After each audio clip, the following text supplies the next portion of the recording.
નમસ્કાર. આજે આપણે એક એવા દિવસની વાત કરવાના છીએ જે આપણા બધા માટે અને ખાસ કરીને ટીનેજર્સ માટે ખૂબ જ મહત્વનો છે. એ છે વિશ્વ કિશોર માનસિક સ્વાસ્થ્ય દિવસ, જે દર વર્ષે 2 માર્ચે આવે છે. આ દિવસ આપણને યાદ અપાવે છે કે સ્વસ્થ મન કેટલું જરૂરી છે. ક્યારેક એવું નથી લાગતું કે જાણે મગજમાં એકસાથે જાતજાતના વિચારોની કેટલીય ટેબ્સ ખુલી ગઈ હોય? ભણવાનું ટેન્શન, ફ્રેન્ડ્સની વાતો, ફ્યુચરની ચિંતા, બધું એકસાથે ચાલી રહ્યું હોય. આવું થાય ખરું ને? તો આજે માનસિક સ્વાસ્થ્ય કે મેન્ટલ વેલનેસની આપણે વાત કરીએ છીએ, એ આખરે છે શું? ચાલો એને એકદમ સરળ ભાષામાં સમજીએ. જો માનસિક સ્વાસ્થ્ય એટલે બીજું કશું નહીં, પણ મનની એકદમ શાંત અને પોઝિટિવ અવસ્થા. જ્યારે આપણું મન અંદરથી સ્વસ્થ હોય ને, ત્યારે આપણે ખુશ રહી શકીએ છીએ, આપણામાં કોન્ફિડન્સ આવે છે અને લાઈફમાં ગમે તેવા ચેલેન્જ આવે એનો સામનો કરવા માટે આપણે તૈયાર હોઈએ છીએ. આનો મતલબ છે કે જીવનને જોવાની આપણી દ્રષ્ટિ પોઝિટિવ બને. આપણે દરેક પરિસ્થિતિમાં કંઈક સારું જોવાનો પ્રયત્ન કરીએ. અને જ્યારે વિચારો પોઝિટિવ હોય તો બીજું શું આવે? કોન્ફિડન્સ. આપણને પોતાની જાત પર ભરોસો વધે છે અને આપણા ગોલ્સને પૂરા કરવાની હિંમત મળે છે.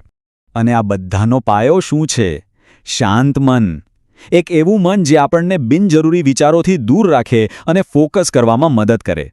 પણ ચાલો એ પણ સ્વીકારીએ કે ટીનેજ લાઈફમાં પ્રેશર અને સ્ટ્રેસ ખરેખર બહુ હોય છે. એ કયા કયા હોય છે? ચાલો એના પર એક નજર કરીએ.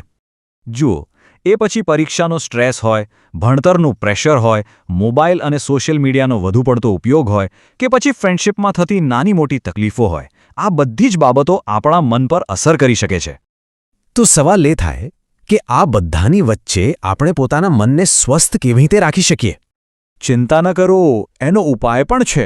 ચાલો હવે વાત કરીએ તમારી પોતાની પર્સનલ વેલનેસ ટૂલકિટ વિશે. અમુક એવી સિમ્પલ ટિપ્સ જે ખરેખર કામ કરે છે. આને તમે તમારી ડેલી માઇન્ડ કેર રૂટીન પણ કહી શકો. પહેલું, રોજ થોડી કસરત કરો.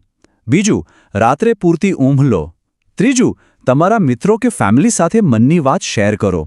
અને ચોથું, હંમેશા પોઝિટિવ રહેવાનો પ્રયાસ કરો. આ નાની નાની આદતો ખરેખર મોટો બદલાવ લાવી શકે છે.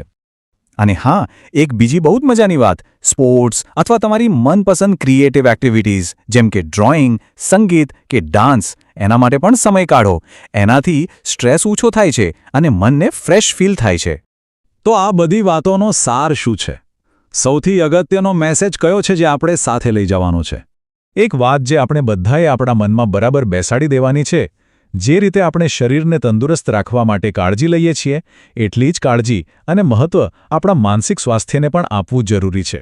બંને એકબીજા સાથે જોડાયેલા છે. તો ચાલો આજથી જ પ્રોમિસ કરીએ કે આપણે આપણા મનની પણ એટલી જ કાળજી લઈશું. કારણ કે આપણું મન એ આપણી સૌથી મોટી તાકાત છે.